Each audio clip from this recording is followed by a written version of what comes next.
नमस्कार मंडळी, आगरी मेजवानीमध्ये तुमचं स्वागत आहे. आणि आज आणली गाबोलीची चिवणी. यंदाची पहिली वल्गणीची चिवणी आहेत. तर तुमच्याकडे वल्गणीला काय म्हणतात ते नक्कीच कमेंट करून सांगा, आणि गाबोलीला काय म्हणतात ते देखील नक्की कमेंट करून सांगा. आमच्या पनवेल उरण भागात यांना चिवणी असं म्हटलं जातं, तर पेनमध्ये त्यांना चिमणी असं म्हटलं जातं. तर तुमच्याकडे नक्की काय म्हणतात, तुमच्या एरियात तुमच्या भागात काय म्हणतात हे नक्की कमेंट करून सांगा.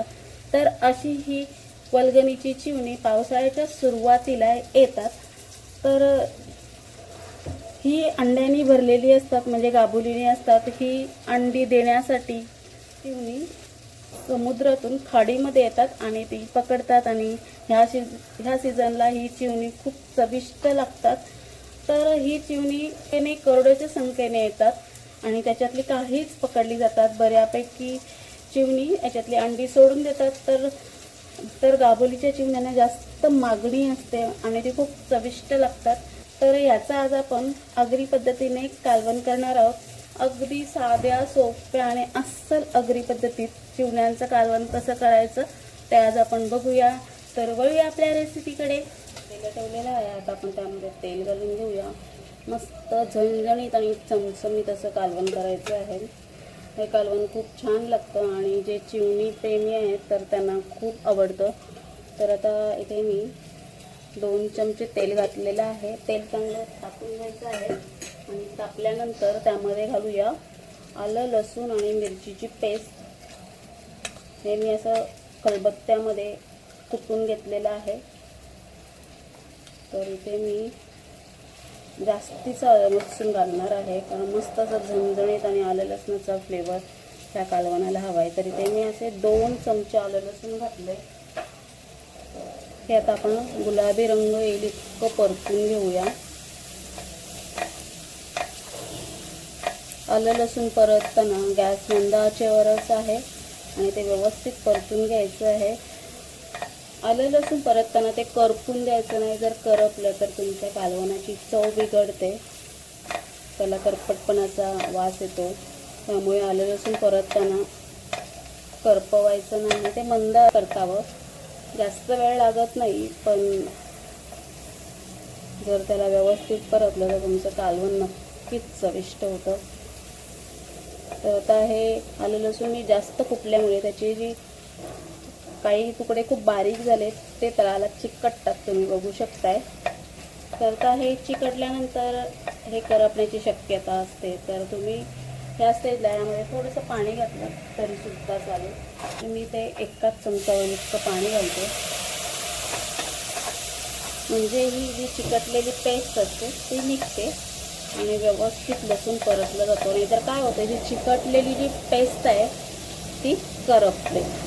तर तुम्ही बघू शकताय पाणी घातल्याने चिकटलेली जी पेस्ट आहे ती रिलीज झालेली आहे.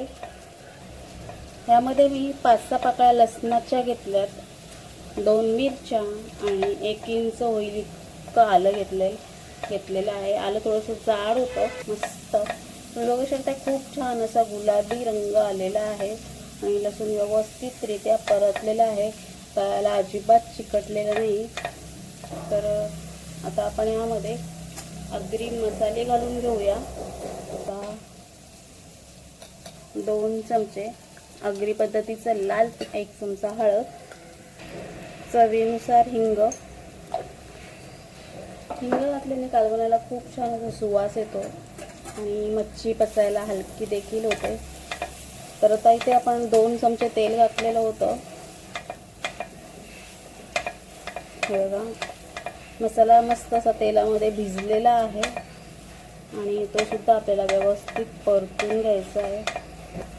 मसाल्यांचा जो कच्चेपणा आहे तो निघून जाईपर्यंत मसाले परतून घ्यायचे आहेत. आता मसाला व्यवस्थित परतून झालेला आहे, तुम्ही बघू शकताय, आणि छान असा कलर देखील आलेला आहे. जास्त वेळ परतायचा नाही. जर मसाला करपला तर मात्र तुमच्या कालवणाची चव बदलेल आणि रंग देखील बदलेल. तर आता यामध्ये आपण पाणी घालून घेऊया. पाणी घालताना कोमट पाणी घालायचं आहे. सर्व मसाला आता तळापासून घाटली मारायची आहे, चमचा फिरवायचा आहे. तुम्ही बघू शकताय किती छान असा कलर आलेला आहे. ते हे जे कालवण आपण आज करणार आहोत ते आपल्याला लपथपीत करायचं आहे. छान असा तेलाचा तवंग देखील आलेला आहे. चिवणी बुडतील इतकंच पाणी घालायचं आहे, कारण कालवण लपथपीत करायचं आहे. जर तुम्हाला कालवण रस्सेदार करायचं असेल तर तुम्ही पाणी नंतर देखील वाढवू शकता किंवा घालताना देखील जास्त घालू शकता. पण जर तुम्हाला लपथपीत करायचं आणि ह्या स्टेजला तुम्ही जास्त पाणी घातलं तर मात्र नंतर आटवताना चिवणी विस्कटू शकतात. म्हणून पाणी घालताना जपून घालायचं.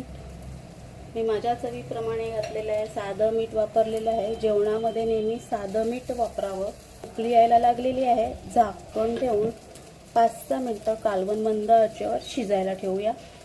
तर 6-7 मिनटं झालेली आहेत. झाकण काढून बघूया. वाव, मस्त कालवण शिजलेलं आहे. तुम्ही बघू शकताय. हलक्या हाताने एक घाटी मारून घेऊया आणि आता या कालवणामध्ये आपण वाटण घालून घेऊया. कलर देखील खूप छान आला आणि चिवण्यांचा घमघमाट घरभर पसरलेला आहे. तर आता आपण यामध्ये आंबटपणासाठी चिंच घालूया. तुमच्याकडे चिंच नसेल, आंबोशी घातली, कोकम घातलं किंवा कोकमाचा अगळ घातलं किंवा टॅमॅटो घातलात तरीसुद्धा चालेल. चिंच घातल्यानंतर मी थोडंसं इथे वाटण घालणार आहे. अगदी थोडंसं वाटण घातलेलं आहे, जास्तीचं नाही आहे. जास्त वाटण घालू नये. चिवण्यांची जी ओरिजिनल चव आहे ती अनुभवायची आहे. आज मला लपतपीत जरा करायचं आहे म्हणून मी वाटण घातलं आहे. नाहीतर तुम्ही बिना वाटणाचं कालवण केलं तरीसुद्धा ते खूप छान लागतं. आणि मला थोडंसं आज कालवणाला घट्टपणा हवा आहे म्हणून मी ते खोबरं भाजून ते पाट्यावर वाटून घेतलेलं आहे आणि तसं वाटण केलेलं आहे. तर मिळू शकताय कालवण असं जाडसर झालेलं आहे. आता आपण पुन्हा 2 मिनटं गॅसवर हाय फ्लेमवर ठेवूया, म्हणजे चिंच आणि खोबरं जे घातलंय ते व्यवस्थित मिक्स होऊन जाईल. तर झाकण देऊन 2 मिनटं आता हे शिजायला ठेवूया. गॅस मंद आचेवर केलेला आहे. 2 मिनटं झालेली आहेत. झाकण काढून बघूया. मस्त चिंचसुद्धा छान अशी शिजलेली आहे. आणि हे बघा, तुम्हाला दाखवते चिंच. आणि चिंचेचं कोळ करून सुद्धा तुम्ही घालू शकता. मी तर अख्खी चिंच घातली आहे कारण मला ती नुसती खायला देखील खूप आवडते. तर आता आपण त्यामध्ये थोडासा गरम मसाला घालूया. अगदी किंचितसा तुम्हाला दाखवते, जास्त घालायचा नाही. बारीक कापलेली कोथिंबीर. तर तुम्ही बघू शकताय कलर कॉम्बिनेशन किती छान आलंय ते रेड अँड ग्रीन. तर आता झाकण देते 1-8 मिनिटभर. पुन्हा हे थोडंसं शिजत ठेवते. मी कोथिंबीर मिक्स नाही करणार आहे, ती वाफेवरच शिजेल. मिनिटभर झालेलं आहे. झाकण काढून बघूया. मस्त. आणि तुम्ही बघू शकताय मस्त जाडसर बनवलेलं आहे.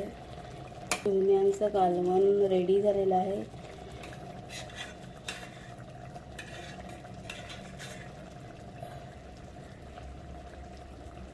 तर मंडळी, अशा प्रकारे कालवण रेडी झालेलं आहे. गॅस बंद करून घेते.